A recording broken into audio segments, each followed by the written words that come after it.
Fala galera, eu sou Yuri Costa e esse é o Ponte do Reino, criando pontes entre os filmes e as animações, com os valores do Reino de Deus e dessa vez com mais um clássico estrelado por Robin Williams, Sociedade dos Poetas Mortos, de 1989. O que é a Sociedade dos Poetas Mortos? Um filme que toca uns temas bem profundos. A classificação etária dele é para 12 anos, mas sinceramente eu acho ele um pouco pesado. Não só em cenas, mas no conteúdo em si, que eu acho que não é muito atraente para alguém tão novo assim. Deixa o curtir aí embaixo, se certifica que você está inscrito no Ponte do Reino e que o sininho está ativo para você ser notificado sempre que sai um vídeo novo por aqui. E agora, recados dados, bora criar algumas pontes com Sociedade dos Poetas Mortos. O filme é sobre um grupo de garotos de uma turma do colégio interno só para meninos chamado Welton, e também sobre um professor novo que está ingressando o corpo docente chamado John Keating, que vai ensinar literatura substituindo um professor aposentado. O professor em questão é estrelado por Robin Williams e ele causa uma grande impressão nesse grupo de alunos, revelando que a poesia e a arte são as grandes paixões do ser humano e que nós existimos para nos expressar através dessas coisas. Nós lemos e escrevemos poesia porque pertencemos à raça humana. E a raça humana está cheia de paixão. Medicina, direito, engenharia são ambições nobres e necessárias para manter a vida. Mas poesia, beleza, romance, amor, é para isso que ficamos vivos. E olha, ele não tá muito longe da verdade não, viu? Porque de fato nós fomos criados para expressar essa paixão, esse amor por alguém. No caso, por Deus e por tudo aquilo que ele criou. É isso que a gente chama de adoração. E realmente esse é o propósito principal do ser humano. Em sua primeira aula, ele leva os seus alunos para fora da sala de aula e mostra para ele retratos dos alunos antigos da escola, que tinham lá os seus sonhos, as suas pretensões, mas que agora estavam todos mortos. E é nesse contexto que a gente ouve uma das frases mais famosas desse filme, e por que não dizer do cinema, né? Carpe diem. Será que esperaram até tarde demais para fazer de suas vidas 1/10 do que eram capazes? Porque, cavalheiros, agora esses rapazes são fertilizantes. E cara, essa frase é central no filme e uma ponte muito profunda. Você está vivendo hoje aquilo que você nasceu para viver? Ou você só está sobrevivendo, deixando a vida passar, sempre esperando, planejando quando você vai de fato começar a viver? O que Deus já te chamou e pôs na sua mão hoje para você fazer com ele? Se arrisque, faça, viva intensamente. Porque essa vida aqui, cara, é um sopro, ela passa depressa e por isso você tem que fazer ela valer a pena. Para que quando a morte chegar, você não olhe para trás e perceba que na verdade você nunca viveu. Para que quando minha morte chegasse, eu não descobrisse que não vivi. A arte é uma expressão. Desde que ela seja feita de todo o coração, com toda a autenticidade, ela é o que ela tem que ser. Você não pode ficar comparando ela com parâmetros ou com outras pessoas. Então, expressa do fundo do seu coração o que você realmente quer dizer para Deus. Às vezes, a gente pensa sobre a gente mesmo como o Sr. Anderson. O Sr. Anderson acha que tudo dentro dele é desprezível e constrangedor. Não é verdade, Todd? Esse é o seu pior medo. Mas está errado. Mas esse que é o problema, a gente pensa demais em como a gente vai ser avaliado, como a gente vai ser medido, comparado. A gente precisa parar de pensar tanto e simplesmente bradar, né? Dar um brado, um grito, fechar os olhos e deixar fluir tudo aquilo que vai vindo na nossa mente, no nosso coração. E isso é uma expressão autêntica de adoração a Deus. E ela vai te levar para o Carpe Diem, vai te levar a viver com muito mais intensidade o tempo que se chama hoje. E eu te garanto que se você fizer isso, a vida nunca mais vai ser a mesma. Eu acho incrível também aquela cena que eles fazem uma fila no campo e aí eles leem um papelzinho em voz alta e chutam a bola com vontade.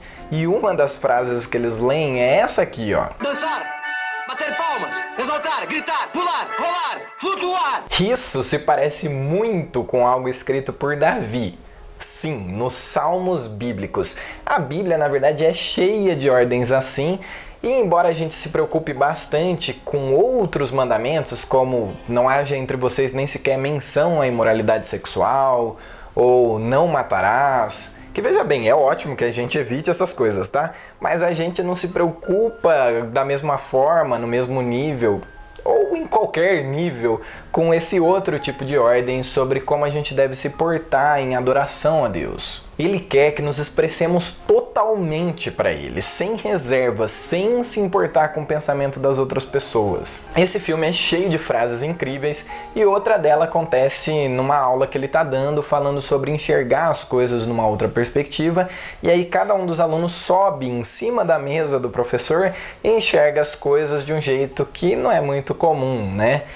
Isso por si só já dava uma ponte, mas ele ainda acrescenta. Thoreau disse: a maioria dos homens leva uma vida de tranquilo desespero. Não se deixem levar por isso. Uau, que frase! A maioria dos homens vive uma vida de tranquilo desespero. E é exatamente isso. As pessoas vivem acomodadas a essa mediocridade, a essa vida falsa, fazendo de tudo para elas mesmas não perceberem o quão desesperadas elas estão. Aí tudo vai se repetindo do jeito que já tá. Você trabalha para ganhar dinheiro, para comer, para trabalhar. E assim vai, e a vida vai seguindo sem rumo, sem propósito, sem riscos, mas você vai chegar no final e descobrir que na verdade você nunca viveu. O personagem principal, tirando o professor, eu diria que é o Neil Perry, que ele faz esse papel de líder desse grupo de alunos que é influenciado pelo professor Keating. Eles se juntam então e começam a se encorajar mutuamente através de poesias e de outras expressões artísticas num grupo chamado a Sociedade dos Poetas Mortos. Só que o Neil, ele tem uma dificuldade de viver assim porque o pai dele é muito controlador e obriga ele a fazer um monte de coisa que ele não quer fazer e a deixar de lado coisas que ele realmente se importava em fazer. E provavelmente ele faz isso pelo filho, pensando no bem do filho, pensando que ele ia ser mais bem sucedido como médico do que como ator. Mas fica a pergunta, né? O que de fato é ser bem-sucedido? É ter muito dinheiro? É ter uma profissão respeitada na sociedade? Pra quê? Pra aprovação alheia? Pra você viver uma vida tranquilamente desesperado? Lembre-se que você está aqui, que existe vida e identidade, que a poderosa peça continua e você pode escrever um verso. Que a poderosa peça continua e você pode escrever um verso. Qual seria o seu verso? Uma outra cena marcante do filme mostra 3 alunos andando em círculo no pátio em uma aula, e no começo eles estão andando cada um do seu jeito, no seu próprio ritmo, mas logo eles começam a andar tudo igualzinho e o restante dos alunos acompanhando eles com as palmas. O Keating questiona então a conformidade em que a gente vive. A gente para de fazer as coisas do nosso jeito único e de ser quem a gente realmente é para se adequar às pessoas à nossa volta, aos contextos, às situações, e logo nós estamos todos moldados e em conformidade com aquilo que a sociedade espera da gente. Mas eu te pergunto, o que Deus espera de você? Você já parou para pensar que Ele que te criou, que Ele te fez com as suas habilidades, com as suas paixões? O que você sempre quis fazer, mas pensava assim, não, isso é um sonho tão absurdo, tão fora da realidade, e abandonou isso para lá? Como que seria a sua vida se você parasse de se acomodar, de se adequar ao que a sociedade espera que você faça e começasse a viver aquilo que Deus te criou para viver? Eu vou representar. Eu vou ser ator. Desde que eu me lembro, eu sempre quis tentar isso. Eu tentei até fazer testes para o teatro de verão no ano passado, mas é claro que meu pai não deixou. Pela primeira vez na minha vida, eu sei o que eu quero fazer.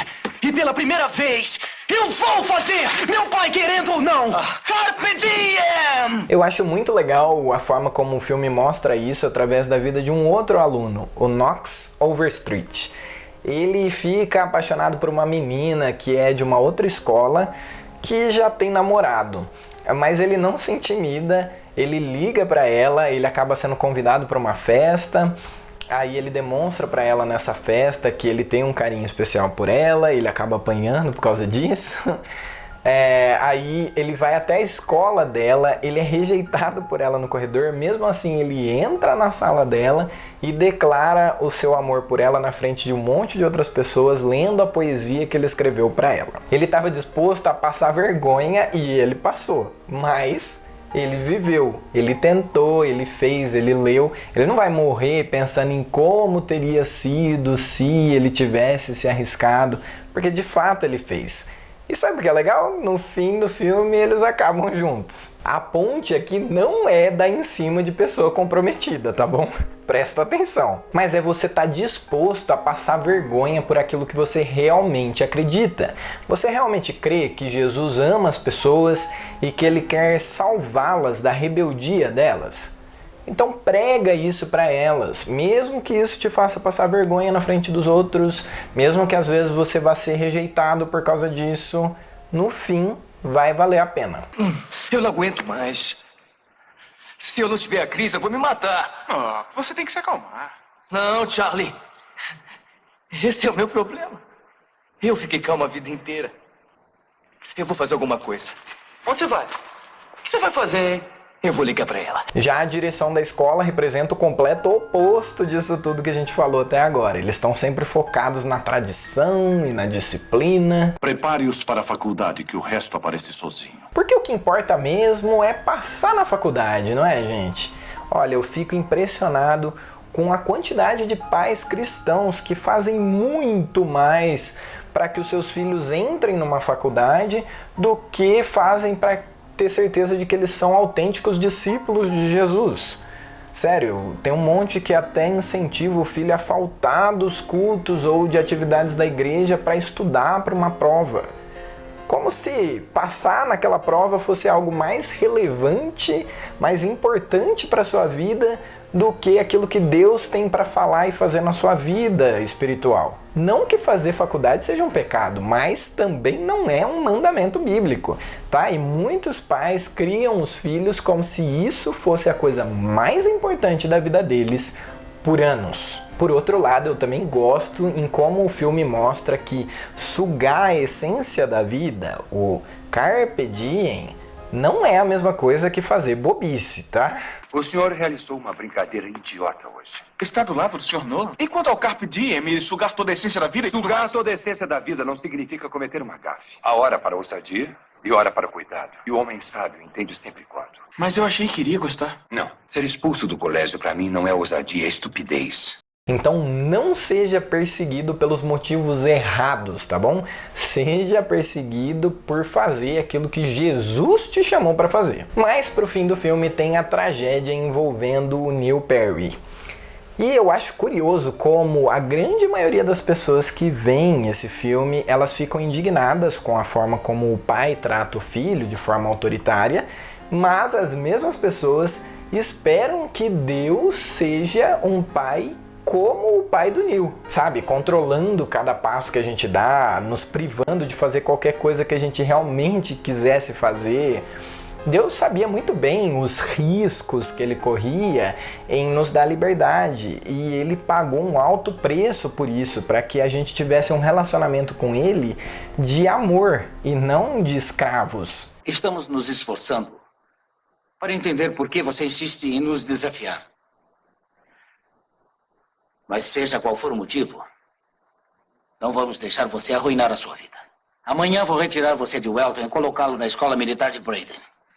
Você vai para Harvard e vai ser médico. E o Kitten também paga um preço por tudo aquilo que ele ensinou e acaba sendo expulso da escola, como se ele fosse o responsável pelo fim trágico que teve o Neil Perry. Mas o filme também termina com uma cena que se tornou um ícone do cinema, com vários dos alunos ali se levantando sobre as suas mesas e dizendo: Oh, capitão, meu capitão!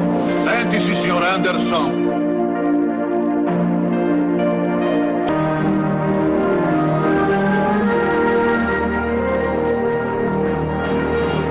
Eu reforçando para o professor que aquilo que ele tinha para ensinar, mesmo que por apenas alguns meses, tinha sido algo transformador e relevante na vida de cada um deles. Então eu termino com essa pergunta: o que você tem ensinado e influenciado as pessoas à sua volta? Tem sido algo relevante e transformador? Porque senão eu diria para você se apressar, afinal a gente só tem o hoje. Então, carpe diem. E essas foram as pontes com Sociedade dos Poetas Mortos. Sempre que eu vejo esse filme, ele me deixa inquieto e reflexivo por um bom tempo, e eu espero que esse vídeo faça o mesmo por você. Reveja diante de Deus como você tem vivido a vida, e se for necessário, se arrependa e comece a viver então com intensidade aquilo que Deus te chamou para viver. Afinal, não tem um jeito melhor de viver. Se você gostou desse vídeo, compartilha ele nas suas redes sociais, segue o Ponte do Reino também por lá e, claro, bora criar pontes, porque Deus também fala com a gente através dos filmes e das animações.